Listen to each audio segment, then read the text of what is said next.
L'État islamique revendique la décapitation d'un otage. Il s'agirait d'un Croate qui a été enlevé en Égypte il y a 3 semaines. L'organisation a publié sur les réseaux sociaux ce qu'elle affirmait être une photo de son cadavre.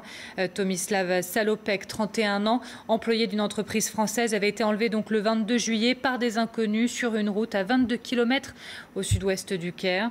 Vendredi, la branche égyptienne de l'EI avait menacé de le tuer dans les 48 heures si le Caire ne libérait pas les femmes musulmanes emprisonnées en Égypte. On retrouve sans plus attendre Julien Launay au siège de la compagnie qui employait Tomislav Salopek. C'est à la tour Montparnasse. Julien, Tomislav Salopek était employé d'une entreprise française, en effet. Oui, c'est exactement ça, Amélie. Et c'est précisément ici, derrière moi, au 31e étage de cette tour Montparnasse, que se trouve la compagnie générale de géophysique.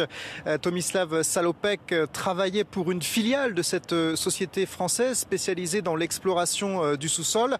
Alors, pour le moment, les sollicitations des journalistes sont filtrées, comme nous avons pu le constater par nous-mêmes en nous rendant dans les locaux. Aucune confirmation, donc aucune déclaration, pas d'accès direct au département communication. Il faut préciser et rappeler qu'une cellule de crise avait été mise en place par l'entreprise après l'enlèvement au mois de juillet. Tomislav Salopek était en Égypte au sein d'une équipe d'analyse sismique. Il a été kidnappé la veille de son retour chez lui. C'est un homme de 31 ans, c'était un père de famille. Il avait 2 enfants.